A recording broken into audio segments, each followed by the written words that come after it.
Another blood-red sunset and yet another moon face, and still another 100 miles to my next resting place. Driving down the road, eyes on the horizon.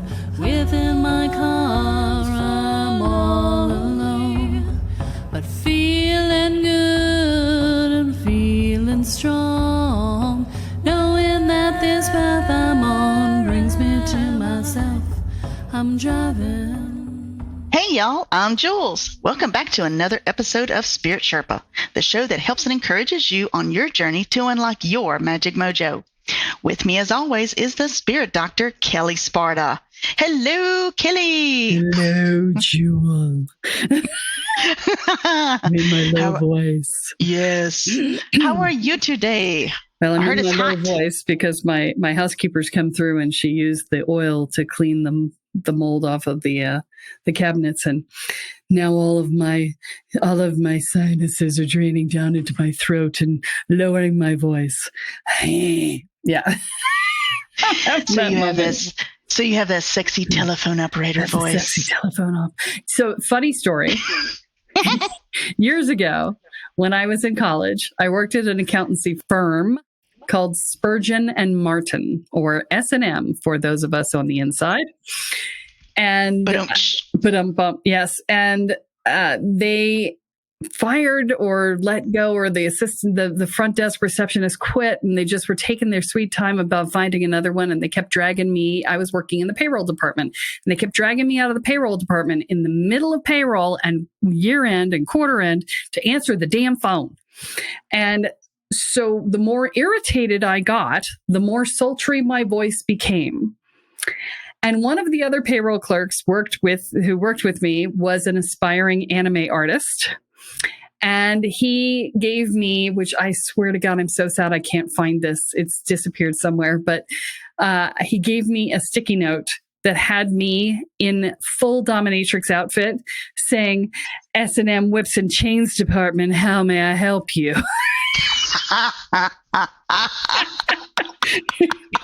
I'd be like, Spurgeon and Martin, how may I help you? It's awesome. You could gauge my frustration level by how sexy my voice was. So how long did it take him to get another front desk person? It took a while, but they got a few comments about how sultry my voice was before that happened, and I'm like, well, I'm irritated because I'm supposed to be doing this job and you've got me doing this other job and that job at the same time, and they're interrupting my process. So you can either get me irritated or you can have that voice. Choose, or hire somebody for the damn job. That is phenomenal. Yeah. All right. That is great. I love that story. Yeah. Let's see. So today we are talking about becoming a spiritual teacher. Yes. Now, is that in the low sultry voice? Generally not. Okay. Well, generally not. I mean, the low sultry voice depend on the subject, teacher are generally not correlated. Although, if you are a tantra instructor, it could be. Yes. There you go. Yeah. Or doing yoni egg work, or any of that stuff. There you go. Yeah. Or sometimes maybe in a sound healing, depending on what you're doing, because you have hit some low notes. Oh, yes. I'm like, what? Yes. Yes. You've hit seriously low notes. Yes. So now when you're talking about becoming a spiritual teacher, to me, that covers a lot of ground. So what's your definition? So my definition of a spiritual teacher is anyone who is teaching in the spiritual realm, and the primary work that they're doing is education based, right? Not to say that you're not doing other things, because I do sound healings and healing work and energy scans and stuff like that. So, all of that, psychic work, blah, blah, blah, right? But what you're selling is spiritual education, right? So you are primarily a teacher in the spiritual community, and the spiritual community is a broad swath of stuff, right? But I'm going to talk about it from a generally spirituality, not religion-based aspect. And so The spirituality could be, as we said before, anything from a Tantra instructor to somebody doing the type of stuff that I do, to somebody who's doing mindset coaching is also a form of spiritual teacherness, right? So it's a broad swath, but there are a lot of things that are really common across those genres, and that's what we're going to talk about today. So if you are not someone who is trying to be a spiritual teacher, you're welcome to stick around. You might learn some stuff about the people that you might want to think about working with. That's what I was going to wonder if you're going to cover, like, here's what a teacher should be doing, but the knowledge kind of thing, versus a wannabe could be, but not actually there, or they have some other agenda. I want to be clear that I'm talking about a teacher and not a charismatic leader as well. So a charismatic leader is someone who brings people to them through the force of their personality. It's a cult of personality, right? And I say cult on purpose because charismatic leaders typically form cults. And so if you are curious, there's a whole shebang. If you look up the definition, the clinical definition of a cult, that is actually very educational. And if you're stepping into the spiritual world, knowing what the definition is useful. Because, there are some places that are, there are some people doing programs out there that do have more cultish aspects than others. And, and then there are other places that get called cults that aren't, right? So for instance, the Human Awareness Institute, there's a lot of stuff online saying, oh, it's a cult. It's not. There's no charismatic leader. You cannot have a cult without a charismatic leader. It's by definition not a cult. Right? You're free to come and go.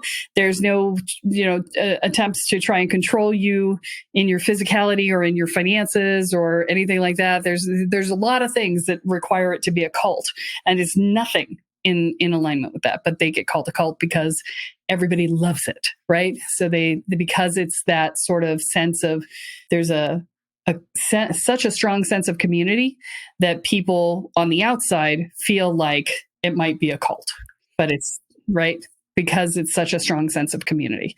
So, these are the things that you have to understand when you're looking at this stuff, because sense of community, great, fantastic, wonderful, right? But doesn't make it a cult, right? So, and you don't want to be a cult leader. Let me be clear. If you're thinking about going out and doing this shit, you do not want, well, unless you are a malignant narcissist, because that's usually what cult leaders are. If you're a malignant narcissist, then you're going to want to be a cult leader, right? But, you're probably not on this, listening to this podcast because, that is not what malignant narcissists do. So, but yes. So the key here is we're not talking about that. So what we are talking about is a healthy spiritual teacher. Okay. So a healthy spiritual teacher is someone who is with the intent, and yes, within a business context, you want clients to come back over and over again. Yes. Okay, great. But your end goal when they finish with you should be that they don't need you anymore. So you're not making this lifetime students kind of thing. Okay. Now, could they come back for the occasional odd retreat or, refresher program or whatever, where they don't want to feel abandoned at the end? Yes, you could have that, but they don't need it. That's number one. Number two, you need to not be basing your self-worth on how many people are working with you and how much of their power they have turned over to you. If you are utilizing the power that has been handed to you to use for other things, that is also not stewardship. That is energy vampirism. It's a higher form of energy vampirism. I was going to say, because that now you're feeding, right? Keep on with vampire, right? You're feeding off of your students' energy and off of their power. Correct. So then how could they ever advance in their own? Can't. Okay. Yeah. And when they go to take their power back, those types of teachers will attack and tear them down and tell them they're not ready. And, because they're using the power. So how could you do that to me? How could you leave me? You need me. You need me. Exactly. So therefore they keep their fangs still in you, and feeding off of you. Yes. All right. Bad teacher, no biscuit. Bad teacher, no biscuit. Yeah. So, and I'm giving you the negatives first, because these are the ones that I see that are most damaging to people, right? The other thing that I see is people promising mastery in a weekend. Oh, I saw so much of this whenever I was looking for the Reiki stuff. And it was online and it was free. And I was going to become a Reiki master in 3 easy steps, literally within 4 hours. Please don't do those programs, because as much as Reiki is training wheels for energy users, it is some serious ass shit. And if you go from 0 to Reiki master in 4 hours, I swear to God, your life will fall apart.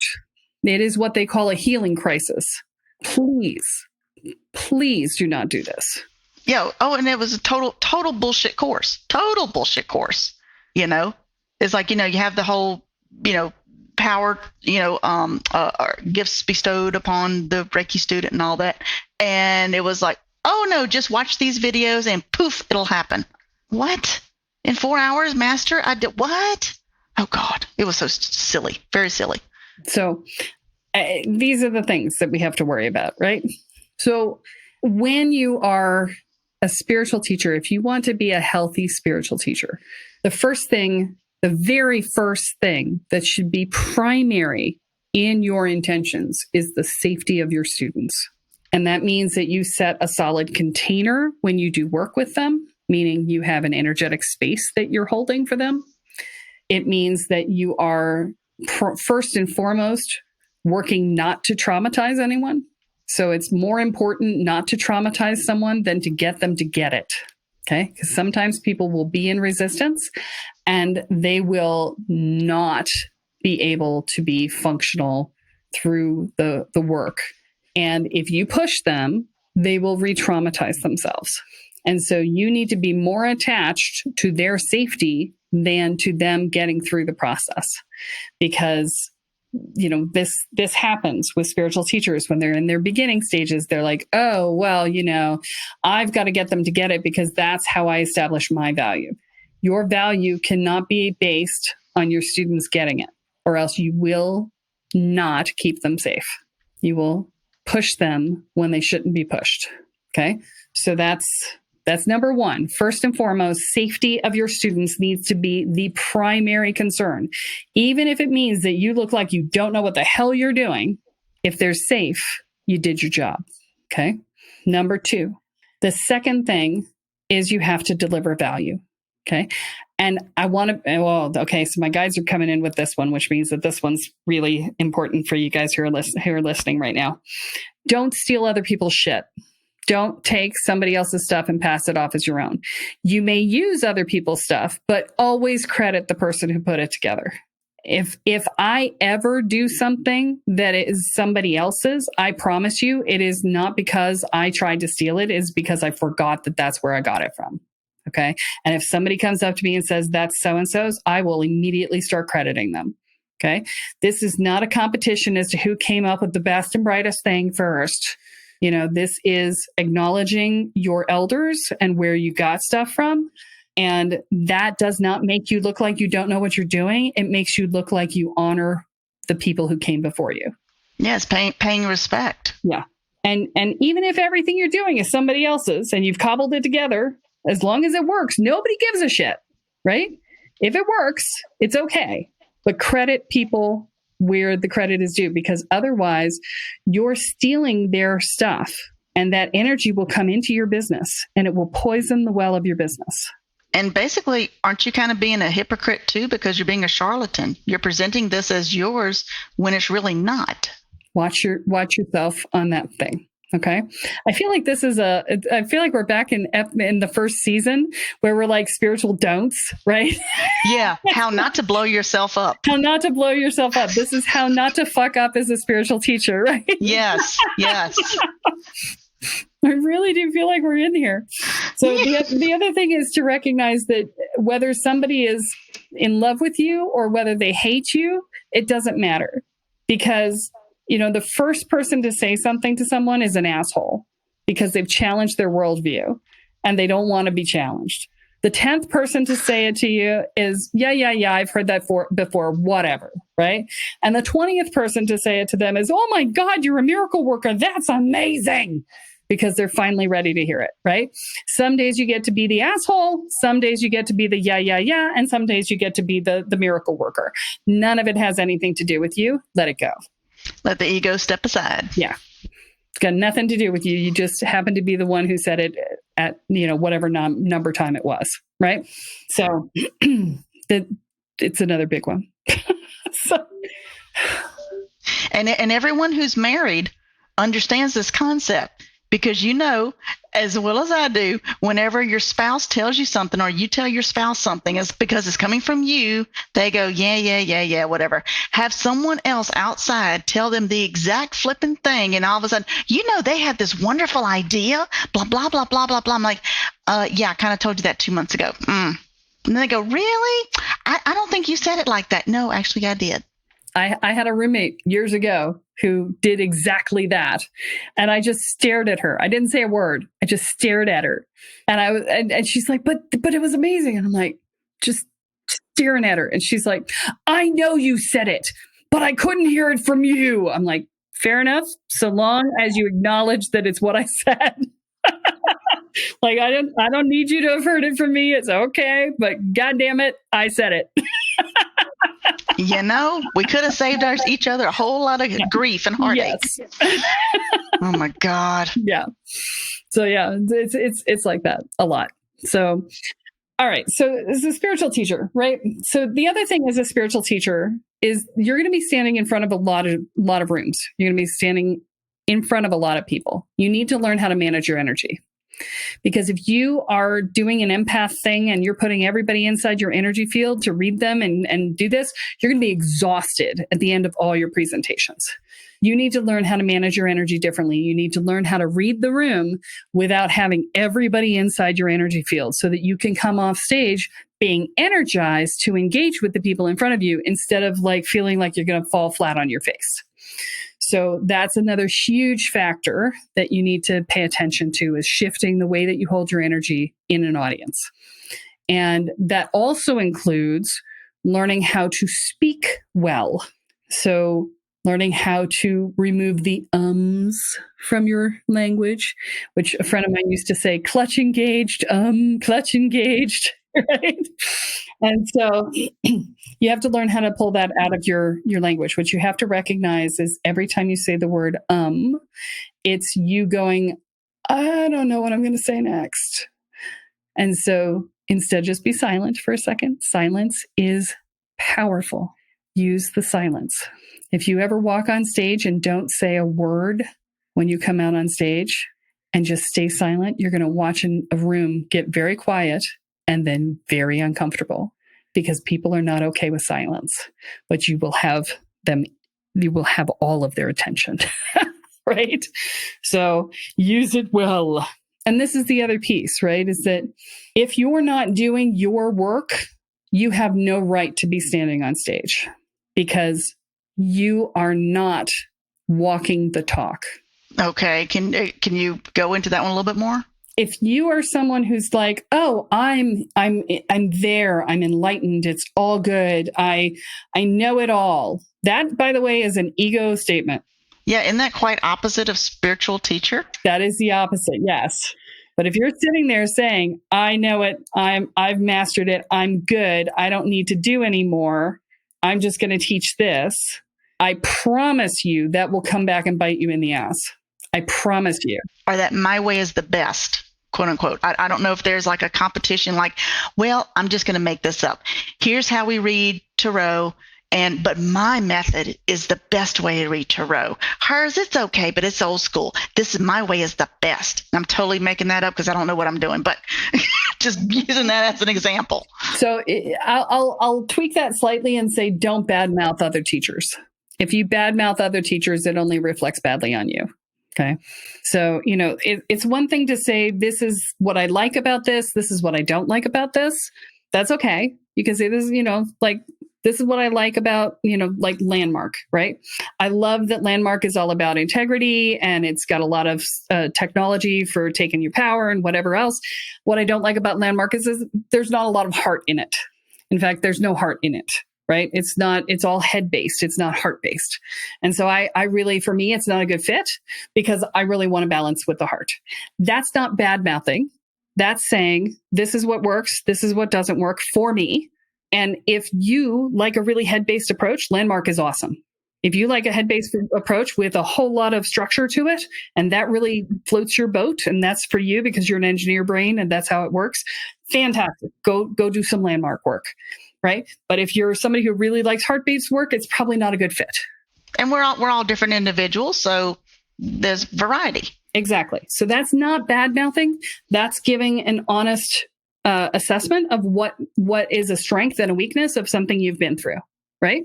So that's different than saying, ugh, this person sucks. And it may be true that they suck. Let me be clear. Okay. It may be true. Okay. But you don't say it. Okay. You don't say it.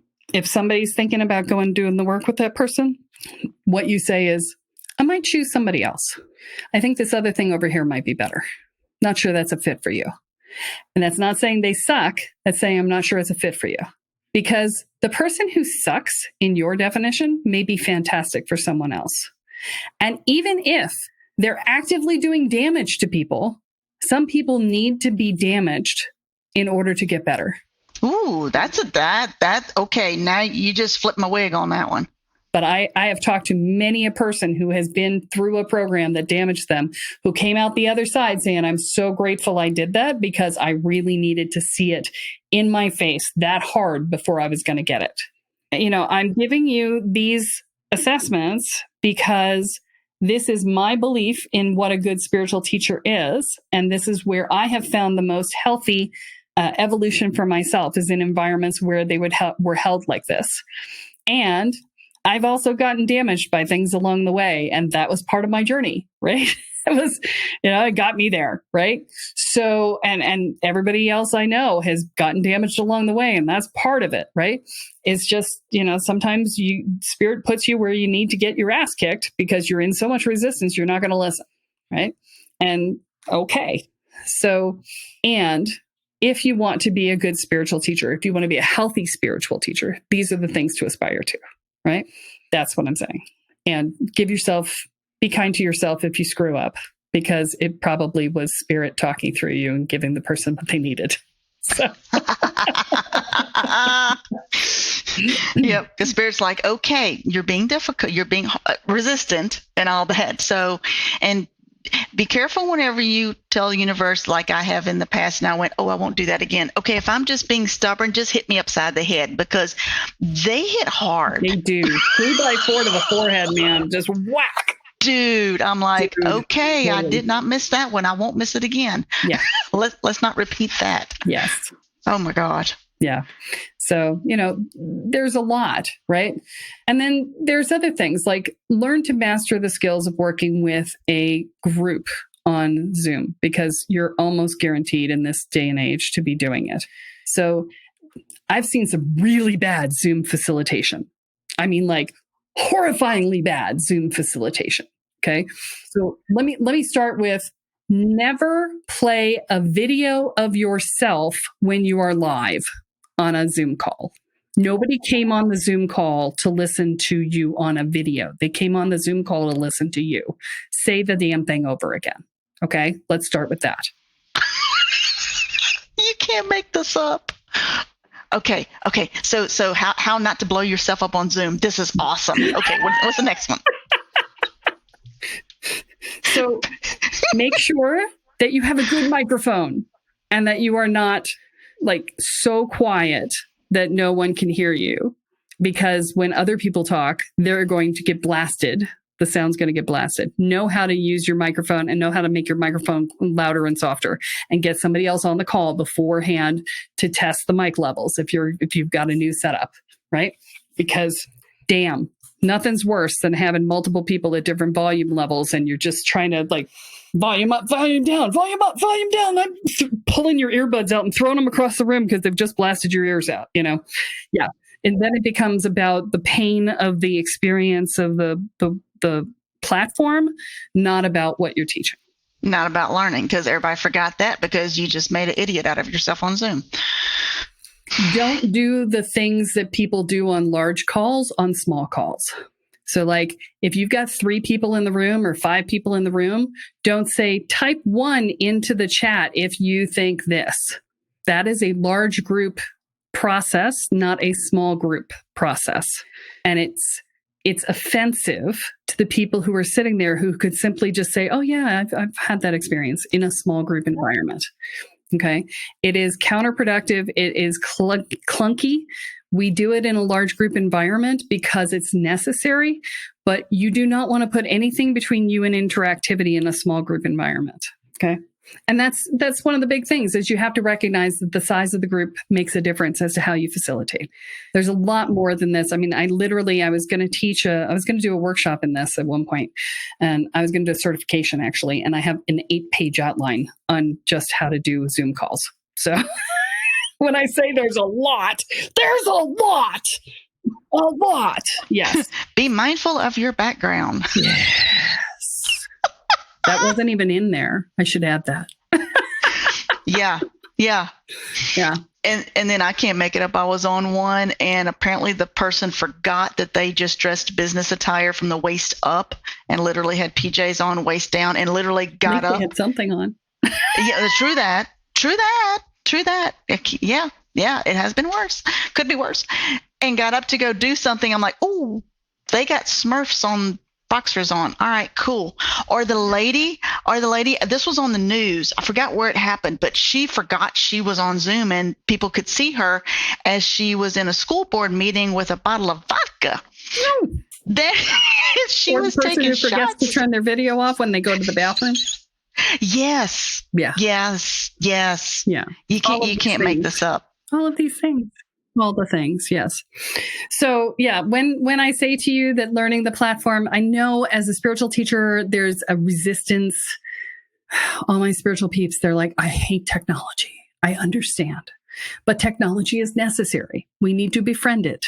And you need to understand how it works in order to do the work with it, right? Or if not, hire someone who does. Or have somebody come on board who can run the technology for you if you're not good at it. I don't multitask well, so I hate chat rooms. I hate the chat on the side because I'm fully present with the person in front of me, and the chat is basically invisible to me. And so if something important comes through chat, somebody has to tell me because I got nothing. And just know that about yourself. Say, tell people, hey, I'm not good at catching chat. If you want something answered that you put in chat and I didn't pick it up, you need to say it out loud. It's not that I'm ignoring you, it's that I missed it. So, yeah, know your limitations. In your experience, you've been doing this many moons, and being a shaman and a teacher many moons. Is there a general rule when said person has enough experience to then start teaching, if they're interested in that? Yeah, it's a great question. There are 2 times that we teach. We teach at stage 3 when we are teaching to prove to ourselves that we know something. And that's where most of your beginner classes are taught from that space. Perfectly fine place to teach from. But there's always within that context a chance that you're going to be caught flat-footed and you're going to be like, I don't know the answer. Right? And right? I have been in that position before, and I'm like, I don't know the answer yet, but I will find out and I'll follow up with you after class. Yeah. So that's one answer, and it's a great answer. Second answer is ask the room. Say, great question. Does anyone know the answer? Right? And sometimes somebody will. And then you don't have to, and even if they don't, the silence and the waiting for somebody to answer gives you time to think. And you may actually find that you do know the answer if you have a few minutes to think, right? So that's always a good one. And I like to, sometimes, depending on the question, I may throw it back to the questioner. And I may ask them, if they ask a question and there's any ambiguity in the question, I can say, can you tell me more about what you're asking? Because sometimes people ask something and you're like, I don't fucking know. What is that? And then you ask for more information and you find out that what they were asking was not at all what you thought they were asking. And then you're like, oh, okay. So you're asking this. Okay. I needed to understand it better in order to answer it. Right. So sometimes that's the case. Sometimes if they're asking a question about themselves, sometimes throwing it back, although I don't do this very often because it's really annoying, but on rare occasion, when you know somebody's asking a question that they already know the answer to, and they're just not willing to accept that they know the answer, then throwing it back to them and making them own that answer is valuable to them, right? And so it's like, okay, you just asked me a question. You just asked me to tell you how you feel. How about you answer that question? Because that's part of their journey, and you then now helping them and with their resistance. Right. So that's a moment where you can throw it back to them because you're like, I don't know how you feel. How do you feel? Right. And I probably do know how you feel because I'm a freaking empath and I don't have a choice. But, you should know how you feel because it's your feelings. So how about you talk about them? Right. This is the appropriate thing. So these are the moments where you do that. So stage 3, you're going to be more concerned about these things, right? The what if I don't know everything? I got to tell you, you don't know everything. I don't know everything, and I've been doing this for 48 years. I don't know everything, okay? Nobody knows everything. It's okay. You have carte blanche permission. I have just, given you the in nomine Patris Spiritus Sancti. You are officially allowed to not know everything and to be like, yeah, I got nothing. The longer I am in this, the more I say, yeah, I got nothing. I don't know, because people ask me shit I've never heard of, Yeah. Even with you actually said, I think it's a couple podcasts ago, or maybe by the time y'all hear this, kids, it may have been a few back, but where recording out of order. So yeah, where someone emailed you on a topic that literally you had never heard of before. And you're like, I've never heard of this before. Let me go research it. So, and now, by the way, I'm thinking about that particular thing, the I don't know, whatever it's a magician's tome of how to do magic on the specific kind of magic. I don't remember what it was called now, but I'm actually looking at possibly doing a series on that where I'm going to break it down step by step as to what the magic is and translating it into modern day English because it's really old English. So, wherefore art thou magicus? Yeah. So if that sounds interesting to you and you're interested, that you should definitely go get on the mailing list because that's how you're going to find out about it. I'm not going to promote it on the podcast. I'm not going to do a whole shebang about it. I'm just going to put an email out saying, okay, we're doing this. If you want to do it, here you can sign up. It's $20 a class. So, that's how we're going to do it. I have no idea how long it's going to take because it's going to be however long it takes me to translate the different passages. So, it's a long tome. It's over 100 pages. So, oh, wow. Yeah. So it may take a while. And that's interesting too, from my perspective, with you being a spiritual teacher, that even as a spiritual teacher, again, you're not expected to know everything, although, right. But you never stop learning yourself. Yes. I am constantly I love when people ask me questions because it gives me avenues to go down. The thing that always messes with people's brains is they're like, have you heard of so-and-so? And I'm like, no, haven't heard of them. If they've been on the scene in the last 10 years, I probably haven't heard of them because I've been doing my own work and I've been, evolving my own practice and I haven't been looking at other people's stuff because there's a lot of beginners out there and that's not where I'm at. Right.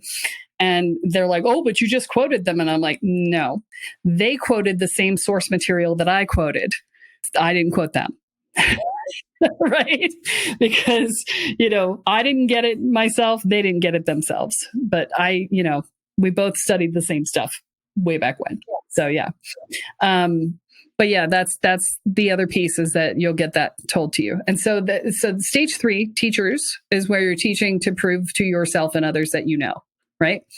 And then stage 5 is where you're on the other side. You've retreated to do your own work.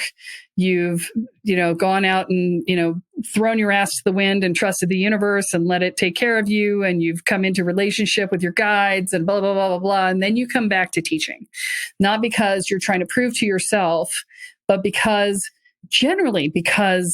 students keep bugging you. Generally, people come back in at stage 5 to teaching because students are like, teach me. And you say, no, leave me alone. I'm doing my own work. Fuck off. And then, after 8 or 10 or 12 people in the course of 2 or 3 months are like, teach me. You're like, fine. And you put them all in a room and you're just like, what do you want to learn? It is like, fuck it. I don't know. I want to learn everything. Right. Exactly. Or, you get somebody who says, like they said to me, I want to learn how to cast magic missile, which is, a spell in D&D. Like, this is not D&D. Get over it.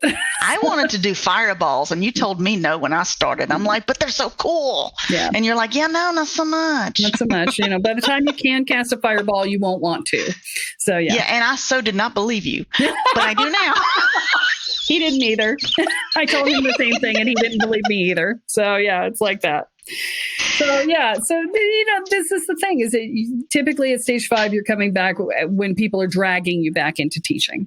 And then you just hang out and stay because that's just what you do because people keep coming and you're just like, yeah, okay, whatever. These are the stages that I've seen teachers in. And, yes, they evolve past that, but those are the 2 primary places that you see them, right? And so I'll say stage 3 and stage 5 and above is the 2 categories, right? So when you're teaching in stage 3, it's a really tough place to be. It is, because you're constantly fighting with the not good enoughs and the imposter syndrome and the, do I know enough? And all while you're trying to hold space for others and share this amazing magical experience that you have discovered yourself. And you're trying to just, it's really an extension of stage 2, which is the proof and proselytizing stage, right? So if you don't recognize these stages, I did an entire podcast on this. It was back in the first year of the podcast, so it's way back, but it's the stages of evolution. If you want to go find it, you can look it up, and I did a whole podcast on it. But it's an extension of the proof and proselytizing stage, which is, holy shit, this stuff works. I must tell everyone I know and drag them out to classes with me so that they don't think I'm crazy, right? It's an extension of that. You're just doing it as a teacher this time instead of as a, hey, come to this class with me as a student, right? And so, it's helpful to have support when you're doing that level of, when you're teaching at that level. And, I see a lot of stage 3 teachers out there who are doing big business. They're doing a lot of beginners classes. They're usually doing the, $199 classes, things, and they're doing big business. And yet they still feel like they don't have all the skills that they need. And so that's my liminality program, the one-on-one coaching that I do with people is perfect. If that's you're out there doing big business, but you are still needing to develop your own skills, but you can't go to classes where you might run into your students and look vulnerable in front of them. Yeah, don't want to do that. Yeah, that's that. Trust me, I remember. So, this is a great way to do that. It's one-on-one coaching. You get half an hour a week. You get Voxer access. You are, you're getting a customized evolution process for yourself. I custom design a learning platform for you, learning process for you. And we do it all based off of the spiritual diagnostic intake that we do at the beginning and the goals that you say that you want to do. And it's a combination of both personal and business coaching. So it is kick-ass. Yeah. And you meet them exactly where they are. Exactly where they are. Yeah. So if that sounds like you, reach out, set up a discovery call, send in a note on the website if you want. That'll work too. And we will get you set up to have a conversation about it. That's going to help progress them on their individual journey to be an even better spiritual teacher. Yes. So it will help you in your personal growth work. It will help you in your business growth work, and it will give you a whole host of techniques and tools to use with your clients moving forward. Excellent. All three. The universe agreed, if you heard the bang in the background. Yes, it did. I have no idea what that was, but the universe agreed. But the universe agreed. The universe said, yes. Bang. Yes. Ka-bang. Yeah. Go bang. Yeah. So for the Kelleism, I'm going to twist you up a little bit today. Okay. What is the best lesson that you have learned being a spiritual teacher? Pull yourself off the pedestal every freaking chance you get. Remind people that you are not perfect. Remind people that you stood where they stood not that long ago. And teach the people who are about 5 years behind you. That is your market, people who are 5 years behind you. And remind them, because if you don't pull yourself off the pedestal, they will believe that you are perfect and that you could get there, but they couldn't. Very good point. Very good point. That is excellent. Well, that's all that we have for this week, folks. Tune in next time when Kelle adds another chapter into your guide to energy, magic, and the spirit world. I'm Jules, here with Kelle Sparta, and you have been listening to Spirit Sherpa. So long, everyone. Bye. Driving down the road, eyes on the horizon. Within my car, I'm all alone, but feeling good and feeling strong, knowing that this path I'm on brings me to myself. I'm driving, wondering where my spirit will. I'm driving.